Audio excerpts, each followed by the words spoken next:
Good evening, everybody. There we go. And welcome to the Newark Public Library. Got a few announcements before I start today's program. And it is to say that in alignment with the City of Newark, all large scale events beginning on or after October 31st will require one of the following for ages 16 and up.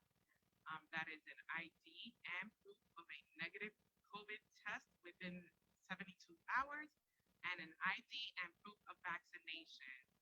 We appreciate everybody's cooperation with this new policy um, going forward. And our other announcement is we've arranged for parking at the Essex County lot for today's program. If you have happened to park there, just know that the lot closes at 8:30 sharp.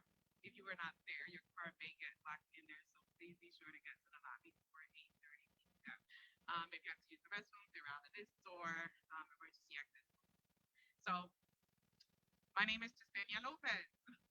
Welcome to the Newark Public Library, and I am the director of the New Jersey Hispanic Research and Information Center. As director of the NJHRIC, my role is to oversee the functions of La Sala Iberoamericana, which is on the first floor of the library. And in La Sala Iberoamericana is the space where our Spanish dominant patrons get to come and find books in their language, computers configured in Spanish, as well as calling staff to answer any of their questions. I also oversee the Hispanic Reference Collection, and the Hispanic Reference Collection consists of clippings, newspaper clippings, local newspaper collection, and our Latino oral history collection. Our Latino oral history collection consists of over 100 oral history interviews with different Latino community leaders throughout New Jersey. And the third component of the NJHRIC that I oversee is the Puerto Rican Community Archive. And that is the only place in the state documenting the history of its oldest and largest Latino community in New Jersey. So, in addition to my role overseeing the daily functions of these areas, I also oversee the Latino programming here at the main branch of the library. So, if there's a program idea that you guys have and you would like to see it here at the library, if you have a program itself you want to bring to the library, let me know so we can coordinate that going forward. We have Latino programming all year round, right? This is a Latino celebration and coordination with Hispanic Heritage Month, but I already have programs in November, December, and we're looking at March programming in there already. So let me know, what you have in mind or what you would like to see and do that any time of the year. My other is overseeing the coordination of Hispanic Heritage Month celebrations, which here at the library, a month isn't long enough, so we celebrate throughout the fall with on a certain theme every year, and we celebrate with an exhibit located in the second floor gallery and a series of programs. Today is one of our Latino celebration programs, Café con Letras. And this year's theme for Latino celebration is the library and the Latino community celebrating 40 plus years of partnership. I'm going to say it again. Please give it up for 40 plus years of partnership with the Latino community. That's a long time, and our exhibit highlights the milestones that the library and the Latino community have made together, such as developing the largest collection of Spanish language books of any public library in the state of New Jersey, establishing the NJHRIC, and offering hundreds of public programs free and open to the public for art, business, employment, finance, literature. The list goes on and on. As you can imagine, over 40 years, we've pretty much covered every topic you can think of, and looking forward to covering them again with a new time frame. So, through partnerships with our government agencies, different organizations, the Latino community, we've hosted dozens of interns, research assistants, volunteers, work study students, and so on. And we're able to offer these programs. And you can catch more details about that partnership and this relationship in our exhibit in the gallery. It's going to be up through December, the end of this year. So if you do not get a chance to check it out today, feel free to come back and sleep on the second floor of the. So thank you for coming out to today's Café con Letras Part 1.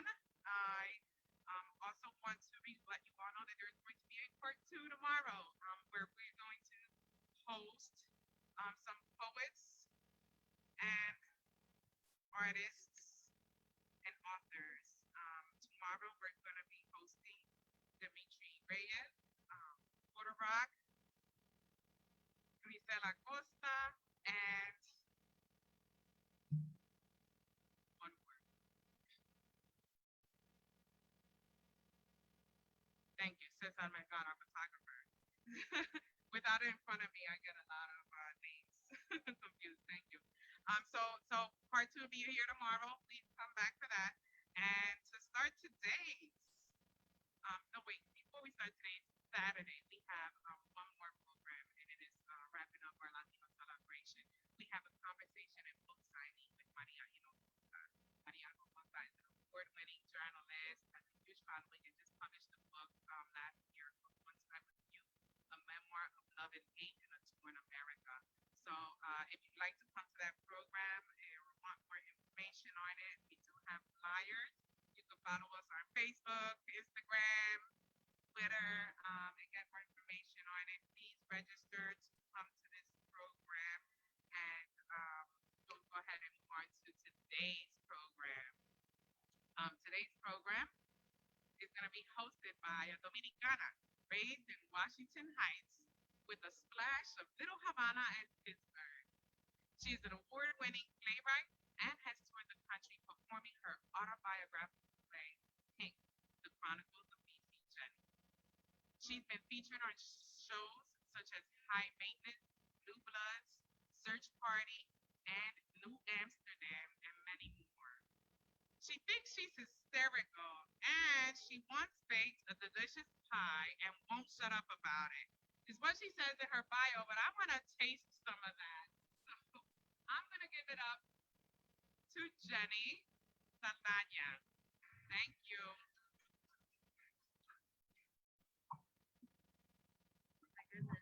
Thank you so much, Jasenia. First, I'm really excited to be here. I've never really been in downtown Newark, and I just finished seeing Saints of Newark, like all the many Saints of Newark, so I was a little apprehensive.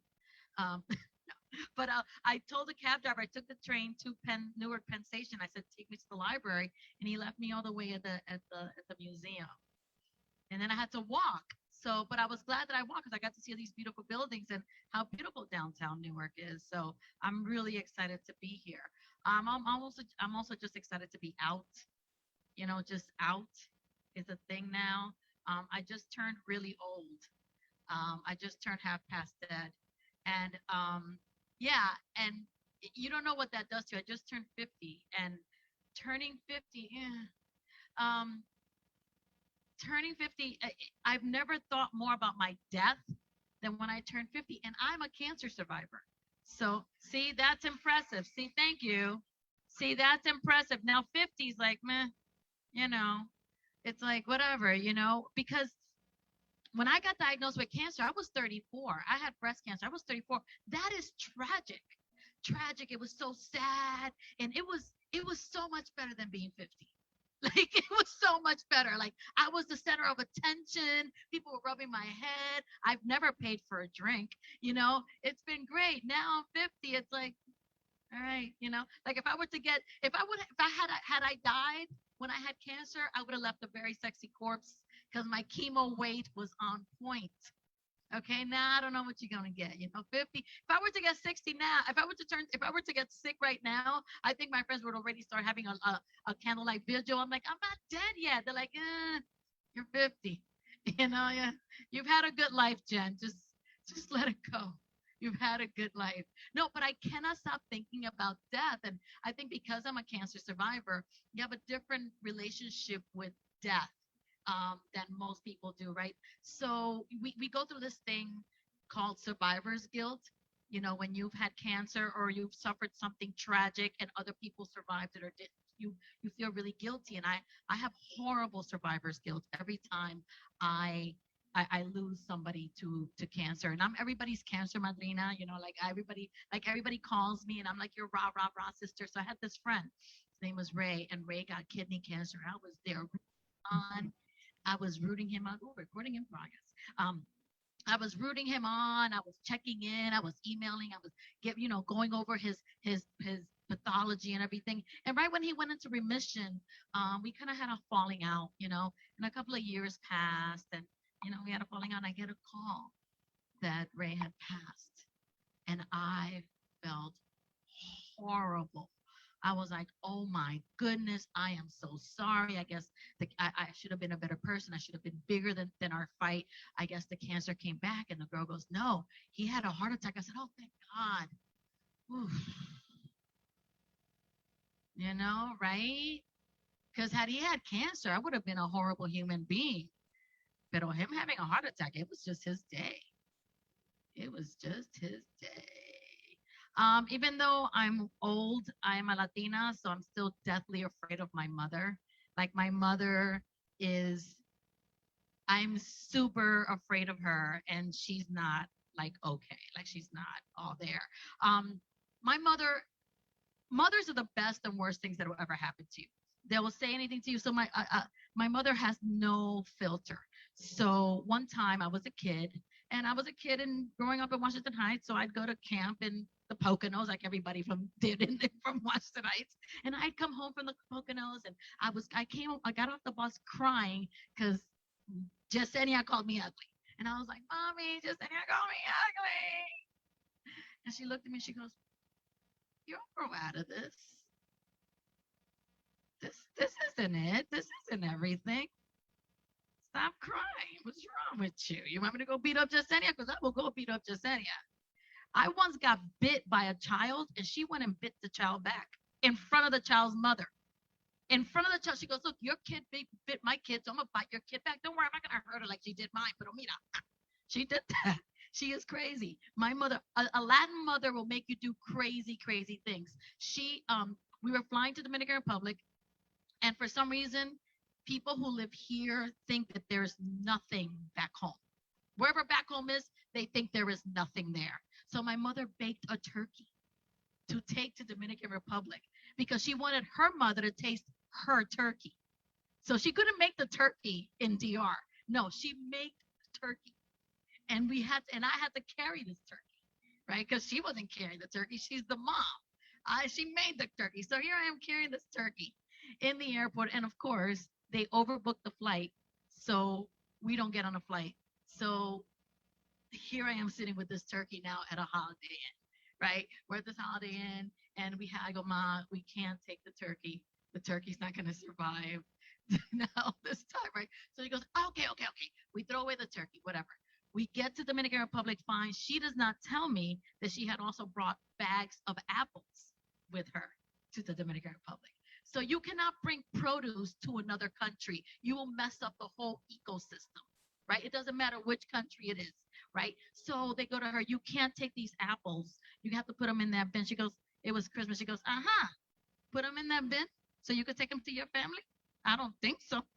She goes, "Jenny, come here." And she opened up the bag of apples, and she made me bite every apple and put it in the bin. I'm not lying. 2 bags, just like that. That's all. It was just, and then she goes, "Pa que se lo lleven, so you can take it. You're welcome. Bye bye." And she dragged me, not take my apples. But I really have. I'm still scarred from that one. I'm still like, I'm so embarrassed when I go to DR. Like, does anybody recognize me still? Like, it's so scary that she does that, but she will do that. That's what a Latin mom will do. She she just says, like, she'll walk behind me if my skirt's too short and pull it down. She just goes, and then she goes, "Ay," she calls my butt the bump. "Ay, el bumper." I said, "Bumper's too big." And then one time I slapped her hand, and she went, "Have you lost your mind?" But in Spanish, just like, "¿Qué lo que te pasa?" She goes, she looked at me like an abusive husband. She goes, "That's not mine." I didn't make that. All of that is mine. So check yourself. And she kept punching, doing that to me. All right, I'm gonna get this show started. Thank you for letting. I just gave up my day job. Thank you. I just gave up my day job, so I can't afford therapy anymore. So I just come wherever they let me come talk. I just come and talk a lot. So whatever you need me for any other events, I'll just come talk. I do not care. But let me get this shot. I'm also very excited. Also, I just love being among Latino excellence and Maria.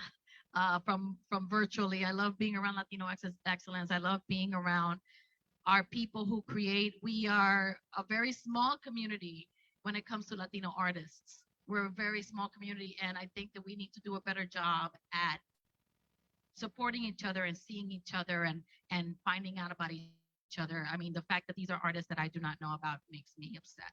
So we are all going to learn about these artists today. So let's start with our first artist who is visiting us virtually. Are those Polaroids behind you?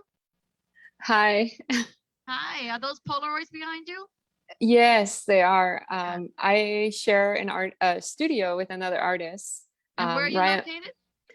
in Jersey City, Mana Contemporary. I don't know if you know. Have you been here? Okay, well, we're so happy to see what you're gonna show us. This is Maria de Los Angeles, and Maria, I want you to take it away and show us what you want to show us, and we can't wait to see what you got. Yeah, so I have a studio at Mana Contemporary. It's by Journal Square in Jersey City, and I share a studio with Ryan Bonilla. So there are two of us, and you'll see some Polaroids by him, and I'll show you my paintings as well. Is the sound coming through well? Sure. Yeah. Okay. So I'm going to reverse. I'm gonna turn off the camera, reverse it, and then I'm gonna take you on a tour. So I don't want to make you dizzy. So 1 second. Oops. So that was me. Okay. 1 second. Should be able to do this. All right. So like I said, I share a studio with another artist. And these are Polaroids taken by Ryan Bonilla from like his everyday skateboarding, murals, just like everything that we see out in the world. We travel a lot to do shows. So some of these photos are from shows, art that we've seen, just sort of like our everyday. A snowstorm. I don't know if you remember that epic snowstorm a few years ago. Uh, things that we enjoy. And then we share the studio, and then I'll show you. So I make out of recycled materials, flags, different things. I make these garments. I call them like identity garments, and they're painted, embroidered, and they have different messages. Like this one was about citizenship, the meaning of it, the exclusion of it, and as an immigrant, just really trying to belong, and talking about, I grew up undocumented, so talking also about like not belonging, both emotionally or also legally, which is a kind of an overall question. And I sometimes wear them, and then Ryan takes photos of me wearing the garments, um, and I'll show you several of those. But if it's going to get a little blurry, I'm going to stand back so the camera can sort of focus. I make really large scale paintings, and there we go. So they're really, really textured. This one is about being sort of the myth of the Virgen de Guadalupe and how she's sort of discovered on a mountain by a man, and he brings her flowers. And so it's that myth, but also they say that she has both the Spanish history, but also the kind of indigenous America, like the Mesoamerican history to her. So in my painting, she's more of a goddess, and she has the sexuality still in her, and she has all of it. And then I also have like scenes, like political scenes, like kind of miniature events going on in the painting, to talk about other subject matter like borders and family, and really just kind of belonging, but a little bit more abstract and almost like an overall pattern. Um, so this is one of my paintings, and they're pretty big. As I zoom back, you'll see how large it is. Almost 50 inches by 76. So that's one side of what I do. I make this fairly elaborate acrylic paintings and murals. Some of them are like wall size. And then again, I also make the garments. And so I just put out some pieces for you to kind of see. And I hope I'm not making everyone nauseous. And then I make really large scale murals. So right now I'm preparing, and I haven't really started, a very large 12-foot wall where I'm going to paint a mural. But here's, let's let the lens, I feel like the lens is kind of blurry. There we go. Here's another dress that I have. And this one was about opportunity, and it was about voting and women's rights. And I put it in a show in the city, and I have it back in my studio, as you can see. It's embroidered, stenciled, and all kinds of stuff. And then here's one more painting. Acrylic on canvas, like 40 to 60 inches. And this one is a little bit less detailed, so the forms are larger. So you can see. Okay, that's pretty much it. Thank you so much, Maria. And how do we follow you? Oh, yeah. Hold on, let me rotate the camera. I'm gonna rotate the camera. Okay, yeah. So I have Instagram. My Instagram is De Los Angeles Art, and I share that with Ryan Bonilla, who we're married and we're sort of partners in art and then partners in life, I guess. So you can follow us on our Instagram account, my Instagram, De Los Angeles Art. Thank you so much, Maria. And do you have anything upcoming? Anything coming up soon? Anything to pitch? Yeah, so we're gonna do a Mana Contemporary has an open house this November 13, which is a Saturday. Again, it's in Jersey City, and our studio will be open, and also I'm curating a group exhibition of artists that are in the studio building. It's called the basement, so it's like our floor, and you're invited to come. Again, it's on Saturday, November 13. All right, Saturday, November 13th in Jersey City. We'll check out Maria de Los Angeles. Thank you so much for being a part of this today. And we hope to see you again, and we wish you much success. And that one of those dresses looks very Betsy Ross. Like I kind of want to wear it. I'll have you wear one of my garments. I have several. Yeah. I will wear one. I will definitely wear one. Thank you so much for your time and your talent, Maria.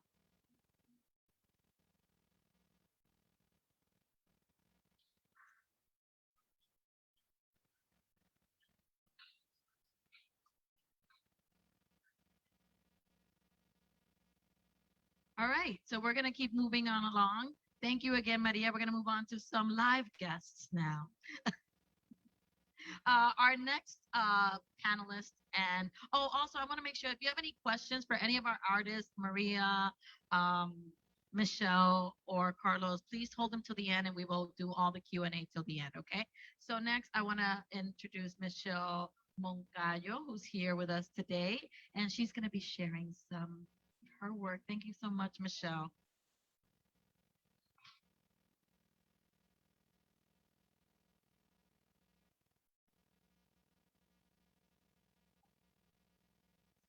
It's working.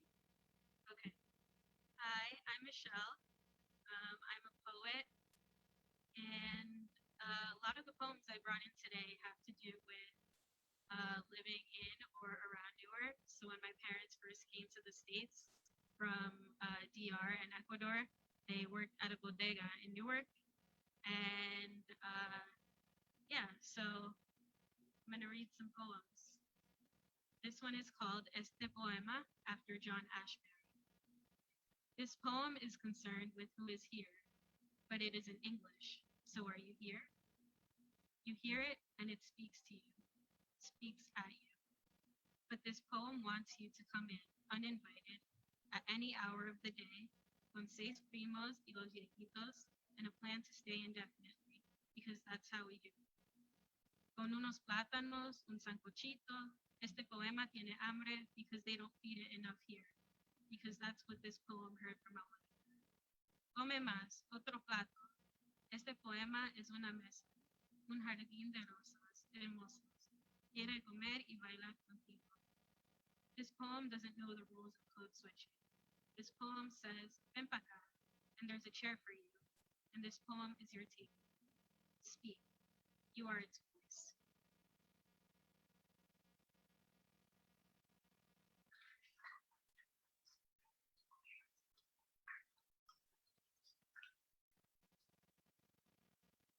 Playback.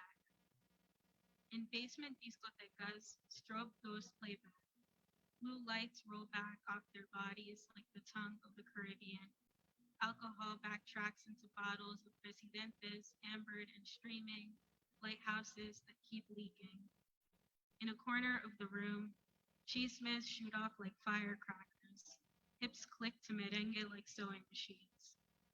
At the bodega, mommy checks her lipstick in the reflection of Goya cans. Papi unloads a shipment of liquor off the truck. The bodega lights splinter, sing into the smoky air of Newark like firewood. Here, Abuelita smokes cigarettes in front of blue thunderbirds, the hems of her dresses rising like tides. Mommy trades her interior design for a degree in cytology. Papi his guitar to work with conveyors. Abuelita is no longer a politician's wife, but a factory worker who left the island with her 4 kids. Spanish too becomes firewood. The words dissipate like smoke.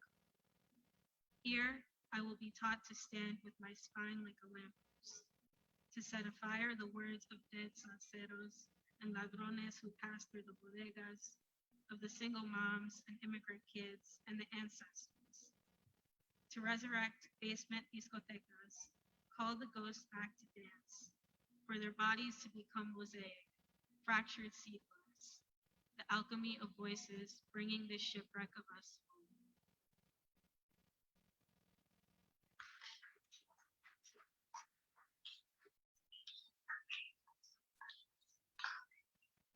So this next poem, I don't know if any of you have taken the 76 bus to Newark. Yeah, this poem is inspired by that. Here on this 76 L bus, at the corner of Belgrove and Woodland, women like Mommy and Abuelita get on, fumbling change, child in hand. Their heads, a garden of plastic rolos, yellow, red, green, the curls waiting to sprout. The garden, good luck, and each rolo, a wish. Pa que no se vaya la luz, pa que llueva café en el campo, pa que mis hijos tengan lo que no tuve yo, pa que siempre haya comida y familia. We passed the fish market with the white letters, thin and outstretched like the spine of bacalao. Next stop, American Steel Strip, 900 Passaic Avenue. The factory where Abuelita worked making pencils those first years in the States. The vines climb up the sides of the brown building. On Broad Street and 8th, you can still buy calling cards. Next stop, and more climb on. A little girl with trenzas down her back and a purple romper. Mommy's hand in one hand, a muñeca in the other. Every morning, the congregation on the bus speaks. ¿Y de dónde eres? Soy dominicana, but they say I don't sound, whatever that means.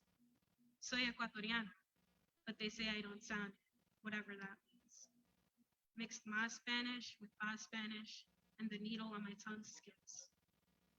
I've never been back home, but I know the sound of home. It's been years since I've been back, but I'm saving to go home.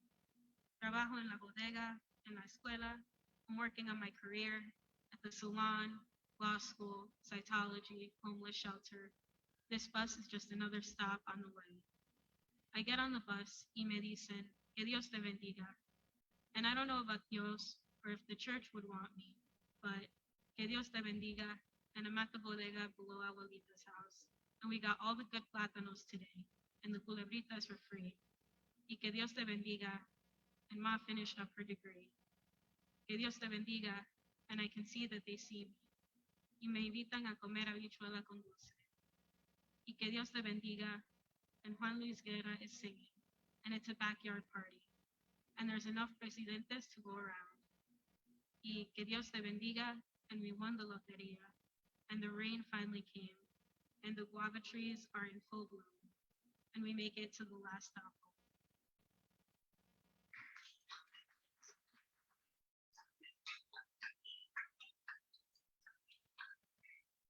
I'm gonna read two more. So this poem was written about this guy that used to help out my parents at the bodega. He was considered uh, one of the toughest neighborhood robbers there, and he would watch out for my mom when she was pregnant and sit in front of the liquor store, make sure people didn't come in and do anything. So I wrote this poem about him. Manso. It's not there anymore. The bodega and its cans of tuna spiraled open, that sang like eggs being cracked.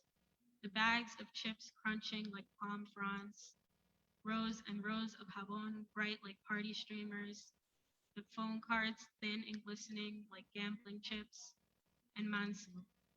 Manso, who stole a winter jacket for my sister and I from the fluorescent aisles at Sears, who helped my father lift boxes to the bodega and gifted us a stolen TV.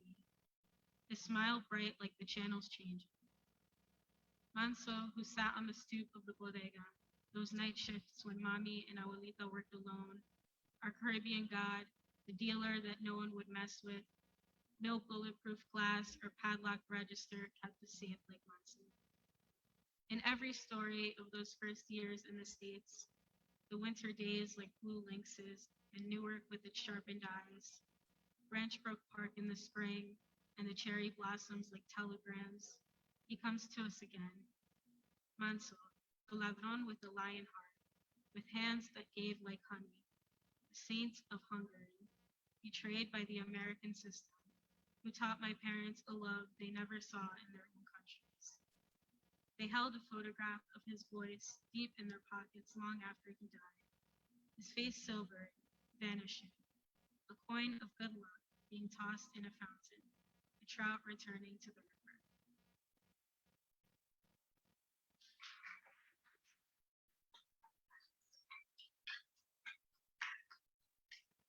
Okay, this last poem is kind of an ode to rolos and doing your hair with rolos.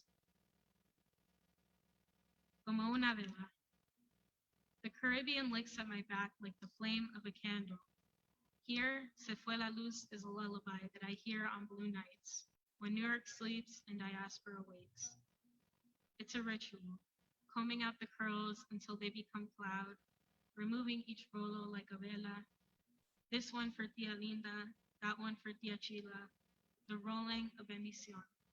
Que te vaya bien, que siempre tengas dinero, que tus hijos alcancen sus sueños, que tú alcances tus sueños. My hand is a current, rolling hair over barrel, a wave of plastic and Velcro, calling to an island I remember in dreams. To go out like this is to go out with the ancestors. To go out with the ancestors is to go out like a candle, yellow blue, glowing, rolling out to any shore. Thank you.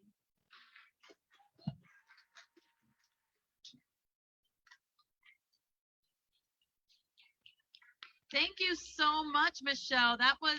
You took me to so many places. I was singing Juan Luis Guerra. I was singing the first song.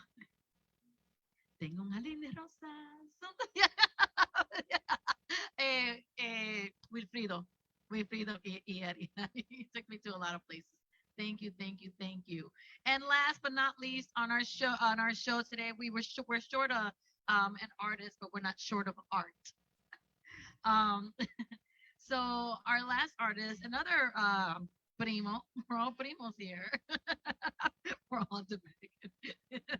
We're all primos. Another primo of mine is here, and he's going to tell us about his wares. And like I said, after he's finished, we can open up the floor for QA, and I mean, I can answer questions on any questions you have for any of us. I will just moderate. All right, so Carlos, de lo leo, take it away.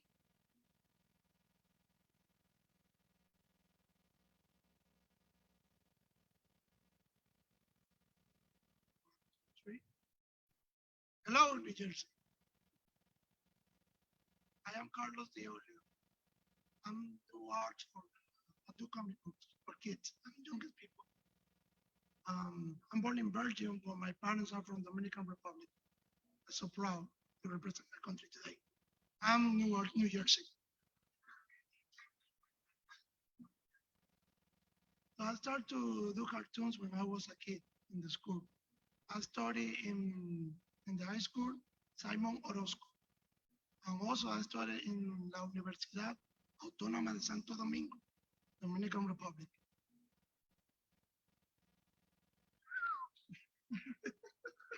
University in the Caribbean, Yes. in the New World, in the New World. Yeah, we are a big country too. So I represent two superheroes. This is my brand system. I do comic books for kids and youngest. So Blue Street is about a superhero fight against the criminals and the bad guys. He always try to help the people. He have special abilities. He can move faster, and he always can help the people. So my second superhero is Flaming Junior. It's about a superhero fight against the Diablos Cajuelos or Demons Cajuelos. So he always tries to save the humanity. He has special powers about fire. He uses a special double spear, and he always tries to stop the evils. Um, Another theme is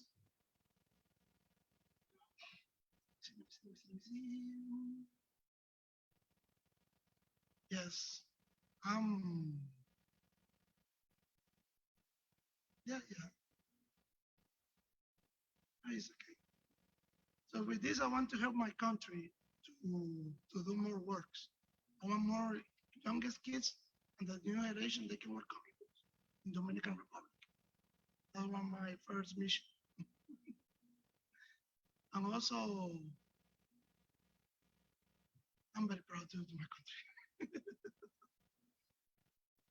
Gracias, gracias, Carlos. Muchas gracias. No terminaste de decirnos de Afro Sticker y Keiko.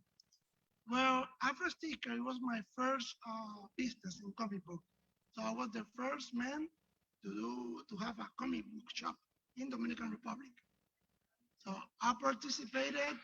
Wow. So I was being my comic book shop was being like more than 20 events, Dominican Republic. And also Keiko is my mascot from my first event. I do a Comic Con for first time in 2011.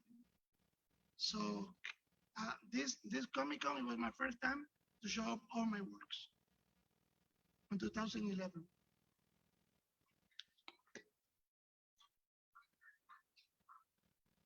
Keiko represents a campesino dominicano. You have all the cultural stuff. And Afro Stickers is just a guide to sell your comic books. It's my second mascot. Gracias. We're going to open up the floor to questions.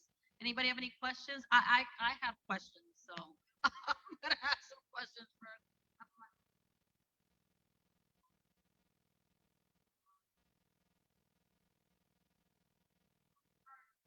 To Michelle, are you finding that salons are disappearing, or is it just me?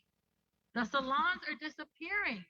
I went to Washington Heights to get my hair did to be here, and usually you get off the train and there's a salon and a salon and a salon. I had to walk like 20 blocks before I found a salon. I was very disappointed. Uh, so where are you performing? Where do you have a book out, or do you have where can we read more of your work?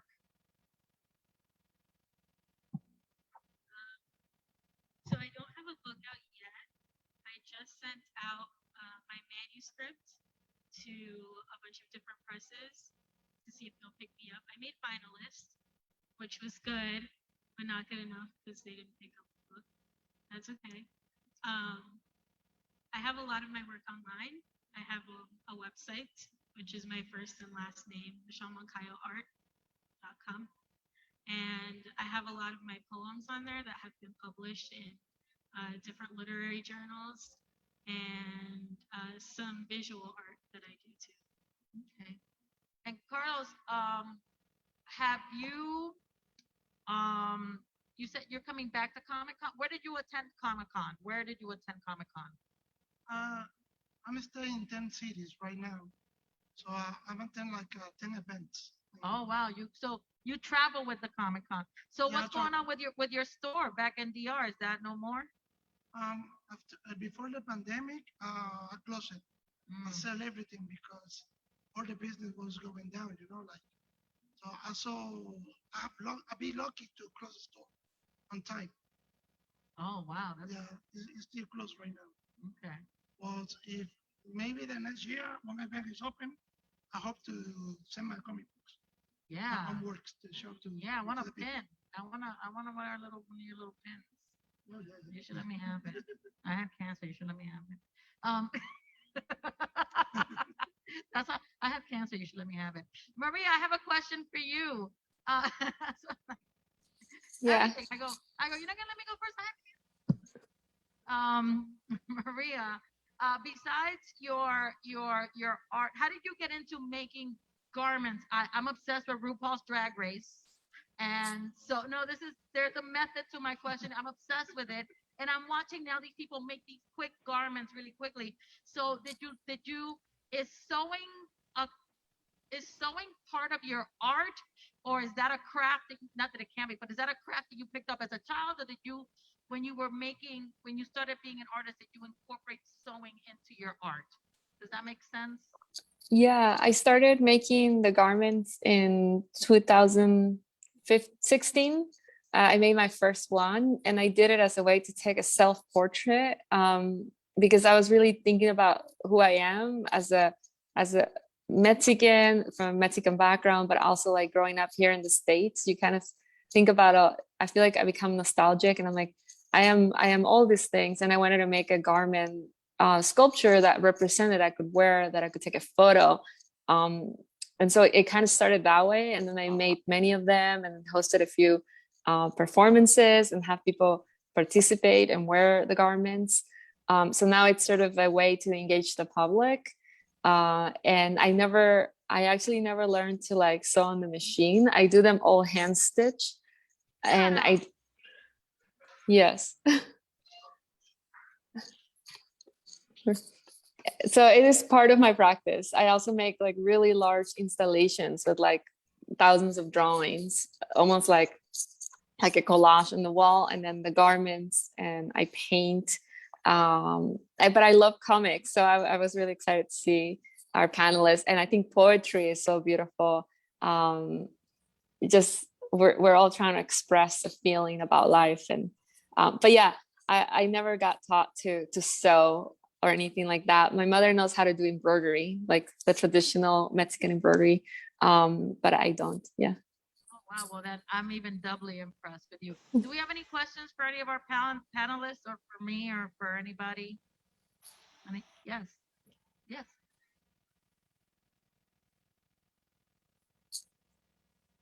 Okay, well let's start with Maria.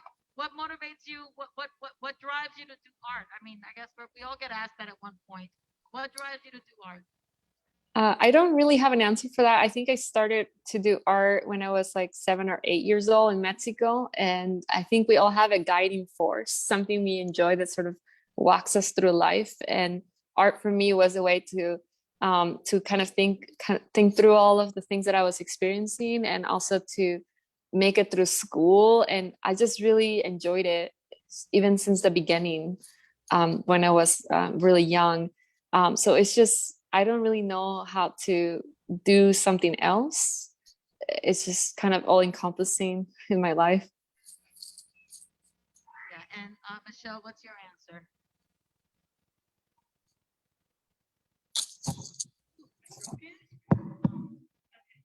Um, so I I started doing art when I was younger too.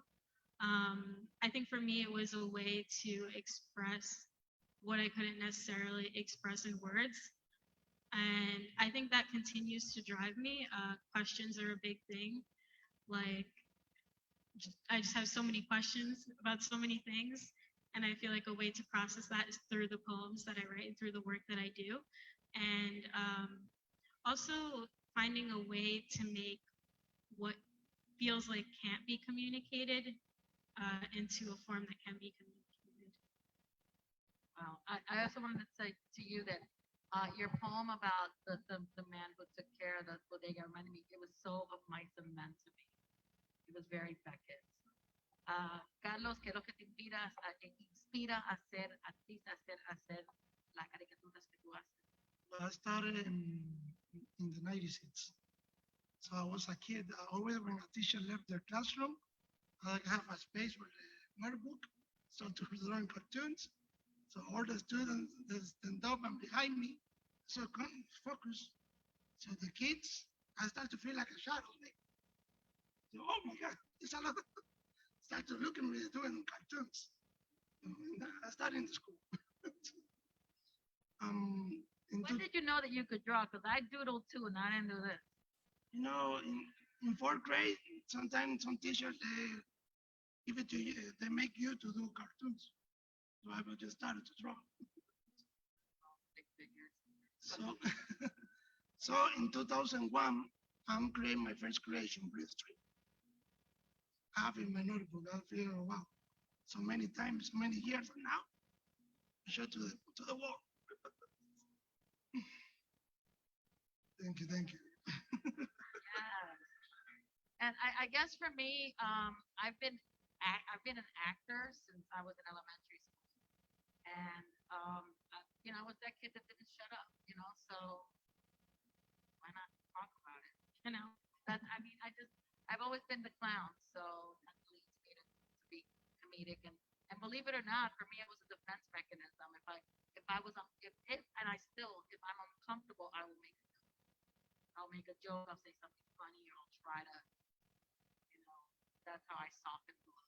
Is my LOL. So that's that. Any questions? Anybody else? Yes.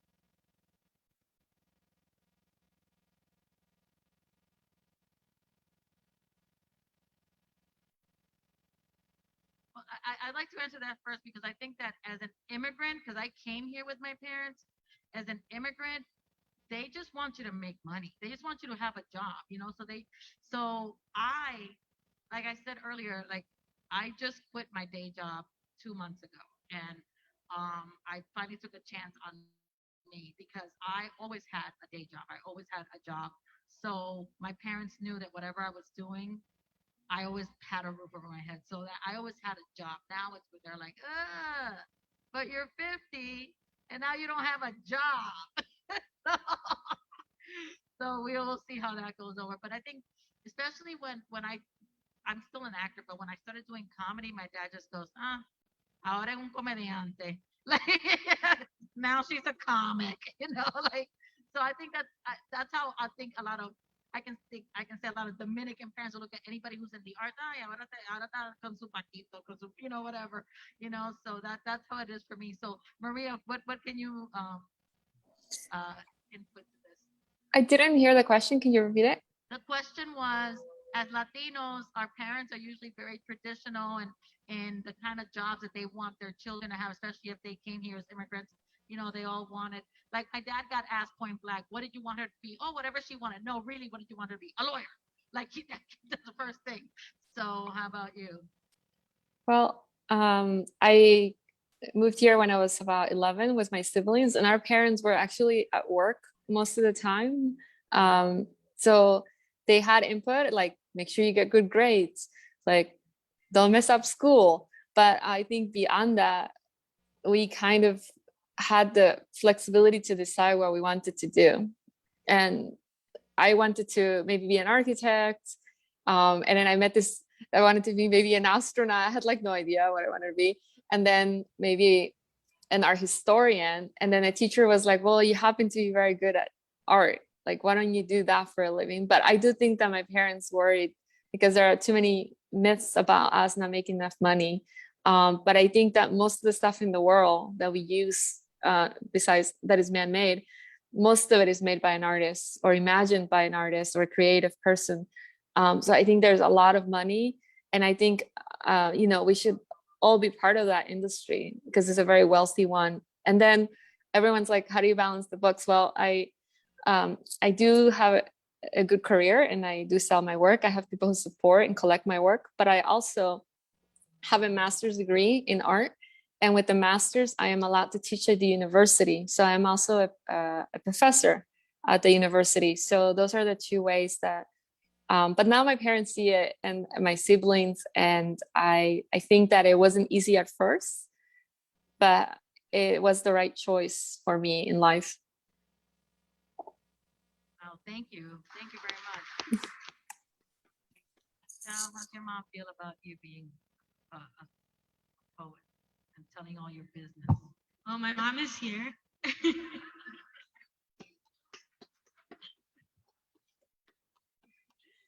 So I hope she's okay with it. I think at first they were kind of confused, like a writer, okay, what do? You just write things. Um, I know in college I started telling them like, oh, I'm taking poetry classes and doing a lot of creative writing, and it was still like, okay, what is that?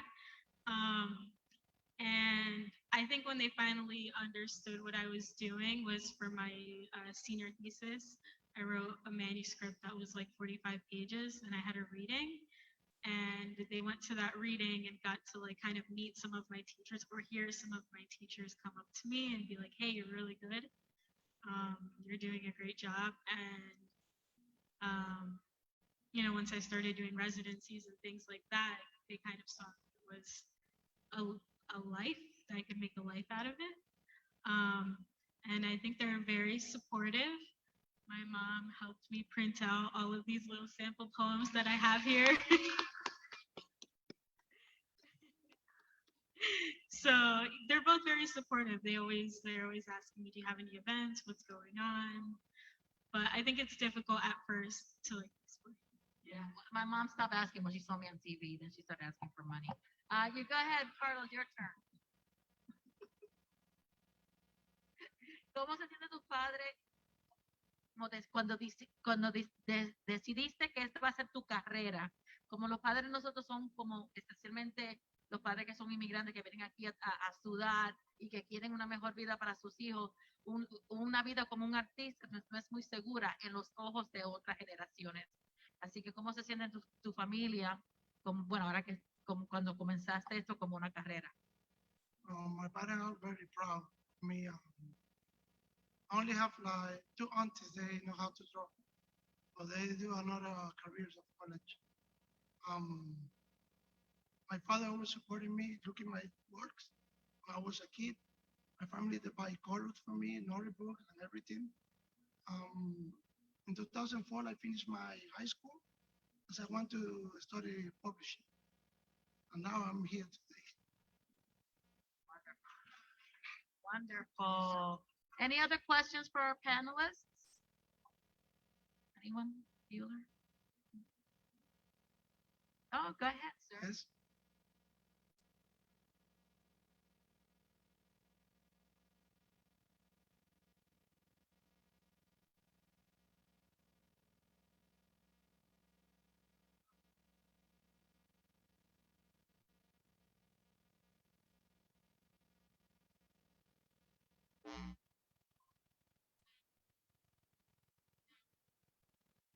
My first time, I was so nervous. Like, let me see what happened. So I bring my own comic book to the street the first time.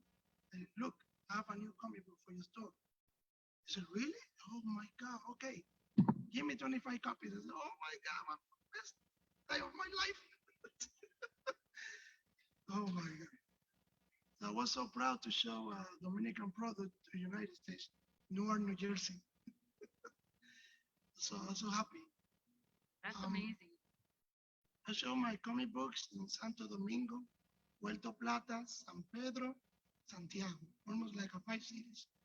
And now in United States, show my comic books in Newark, Broadway, Person Boy, New Jersey, oh no, in New York, Brooklyn, and Washington Heights. I was there in the La Feria del Libro 2001. I was so happy to. Almost 10 cities. That's wonderful. That is wonderful. Any other questions for, yes, please.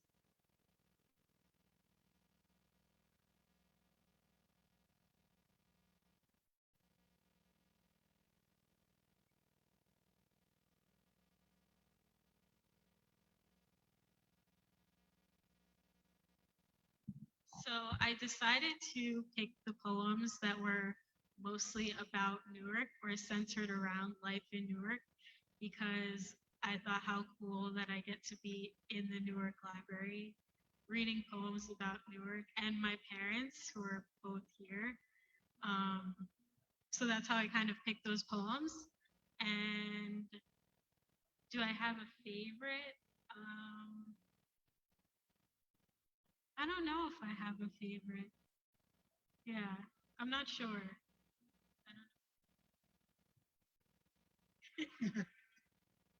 I feel like I'm gonna be insulting one if I pick the other.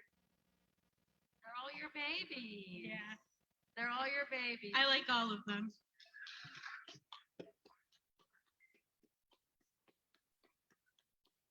Unlike parents, you love all your babies equally. They lie to you. They like one the most. It's usually the firstborn. Um, it's true. Everybody else is an extra. Really, it's true. It's just a fact. What number are you? Are you number first? Yeah, yeah. They like you a little bit less. They won't tell you, but they think it's a thing, and it's true. It's true. The only reason you exist is because they like the first one so much. That's the truth. Listen, people, that's the truth. People have that first kid, and they're like, "Oh my God, I want a million of them." Then they come, and you're like, "All right, well, you're here. We like you. You can't send them back." You know, that's all. It doesn't like me. Yeah. I was the first grandson from both two Oh, families. that's it. You're no wonder. Oh, yeah, of course that. They, no, that explains a lot. He was so indulged, like me. I'm number first too. Whatever I do, like, ooh. My sister does big. My sister has a master's. My mom's announcing this. Like she's at Newark today. My sister won Teacher of the Year for the whole state of Alabama, and my mom's like, Jenny's in Newark.